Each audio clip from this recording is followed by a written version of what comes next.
Trabajé como archivista nocturno en el Instituto Nacional de Biocontención y Patología Forense. El nombre es rimbombante, pero todo el mundo lo llamaba el sótano. Era una instalación subterránea de alta seguridad en las afueras de Madrid, un lugar donde iban a parar los cuerpos que no podían ir a una morgue convencional.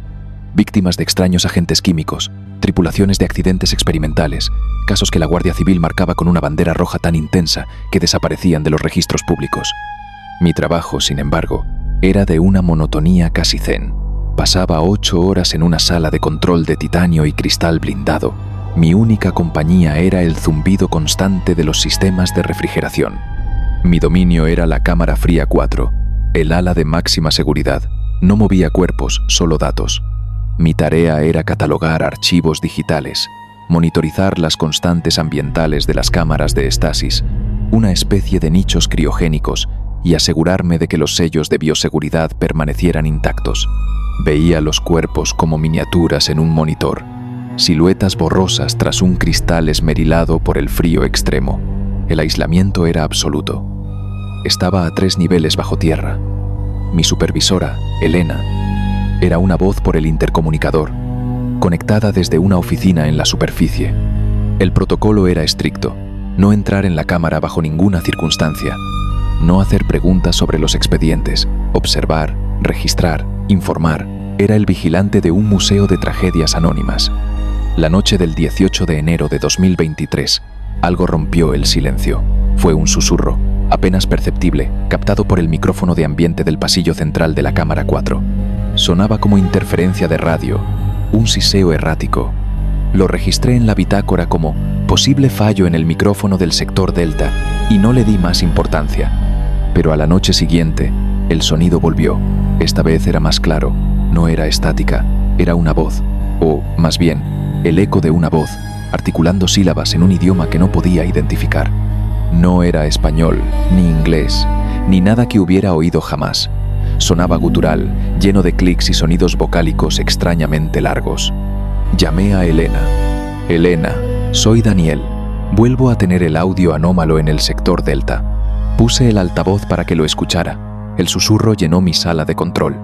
Joder, qué raro suena eso, dijo ella. Debe ser una radio pirata de Portugal que se está colando en la frecuencia. Ignóralo. Si persiste, mañana llamo a mantenimiento. Pero yo sabía que no era una radio. El sonido tenía una cualidad direccional. Utilicé el software de diagnóstico para triangular la fuente. El sistema era inequívoco. El sonido provenía de la cámara 4 hasta 07, el nicho del sujeto 0. El expediente del sujeto 0 era el único que estaba casi completamente encriptado. Solo se podía leer la información básica. Varón. Edad desconocida. Causa de la muerte indeterminada. Hallado en el interior de un geoda gigante partida por la mitad en una mina de Almería. Eso era todo. El resto eran bloques de código rojo. La tercera noche, el susurro se había vuelto constante. Y entonces ocurrió algo más. Una alerta saltó en mi consola. La temperatura de la cámara 407 estaba bajando. Los sistemas de refrigeración funcionaban a la perfección, pero la lectura interna del nicho marcaba -89 con 4 grados, 3 grados por debajo del mínimo operativo, y seguía cayendo. Mientras observaba los números descender, los susurros en el altavoz cambiaron, se volvieron más nítidos, más cercanos, y escuché una palabra que reconocí, el nombre de otro de los cuerpos, Benítez.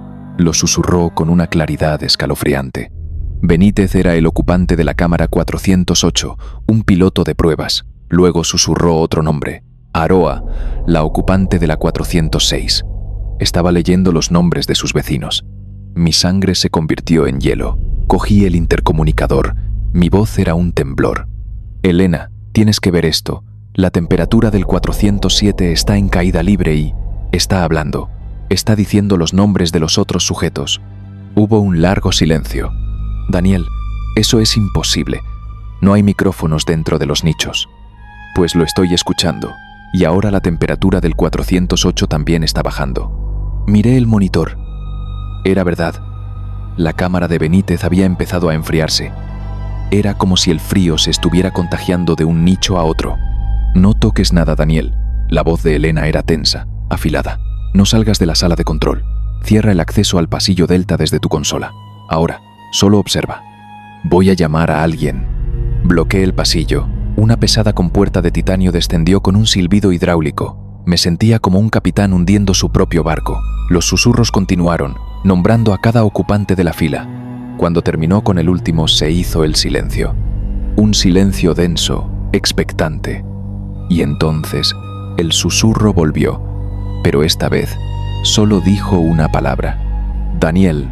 Salté de mi silla como si me hubieran electrocutado. El sonido no venía del altavoz general.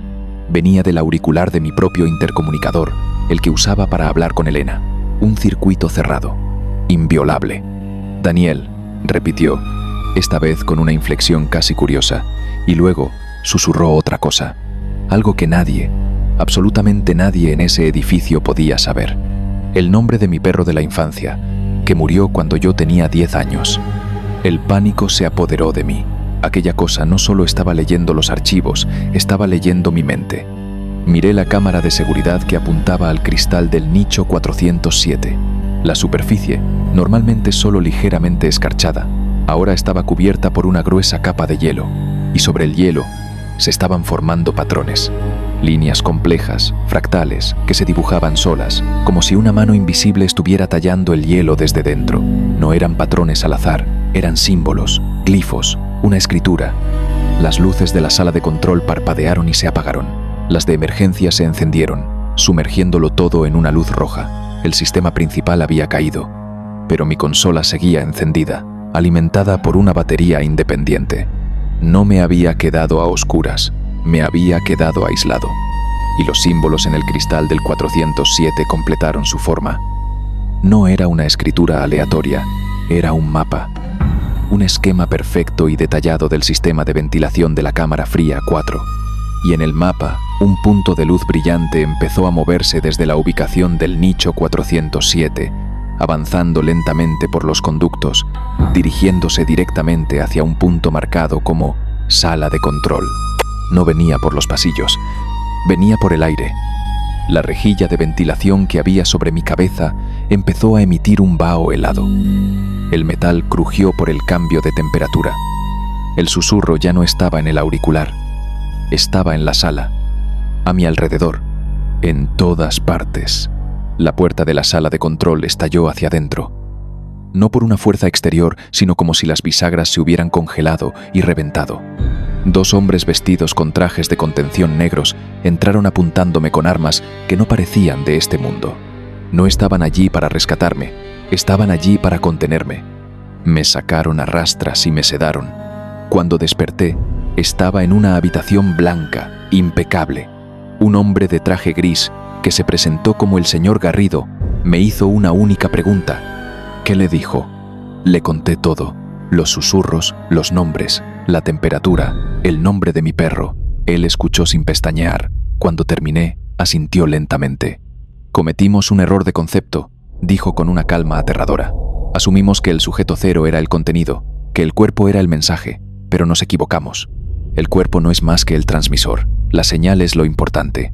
Y esa señal, Daniel, ahora ha encontrado una nueva antena. No volví a salir de allí. Oficialmente, no existo. Vivo en este complejo, una especie de prisión confortable. Me hacen pruebas, me monitorizan, creen que me tienen controlado. Pero se equivocan. El susurro no se detuvo. Ya no lo oigo con mis oídos, lo oigo en mi cabeza. Es un flujo constante de información, de datos, de planos, de un lenguaje que estoy empezando a entender. Comprendí la verdad en mi segunda semana aquí. Aquella cosa no quería escapar del sótano. Nunca lo necesitó. Solo necesitaba que alguien abriera la puerta. Y la puerta era yo. A veces, por la noche, cuando el silencio es total, me acerco al espejo. Observo mis labios moverse, sin que yo se lo ordene. Y de mi boca, en la quietud de la habitación, escapa un susurro en un idioma que no pertenece a este mundo. No estoy solo aquí dentro. Solo soy el nuevo archivista.